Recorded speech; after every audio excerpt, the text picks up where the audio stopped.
وبركاته. بسم الله الرحمن الرحيم.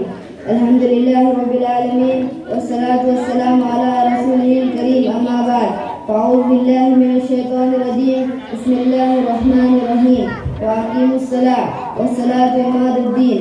صدق الله العظيم وصدق رسوله النبي الكريم.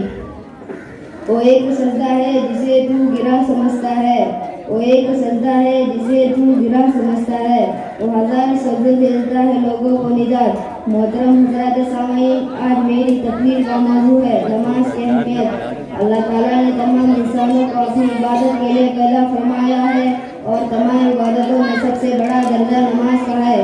نماز میں انسان اللہ تعالیٰ سے بات کرتے ہیں. جب وہ سجدہ کرتے ہیں تو اللہ تعالیٰ بہت زیادہ قریب ہو جاتے ہیں. اللہ تعالیٰ نے قرآن کریم میں کئی جگہ نماز قائم کرنے کا حکم دیا ہے. یہ اتنی اہم عبادت ہے کہ اللہ نے ہمارے نبی صلی اللہ علیہ وسلم کو اپنے پاس بلا کر نماز کا حکم دیا ہے اور مسلمانوں پر 5 وقت کی نماز فرض ہے. ہمارے نبی صلی اللہ علیہ وسلم اپنی پوری زندگی نماز فرماتے رہے اور ہمارے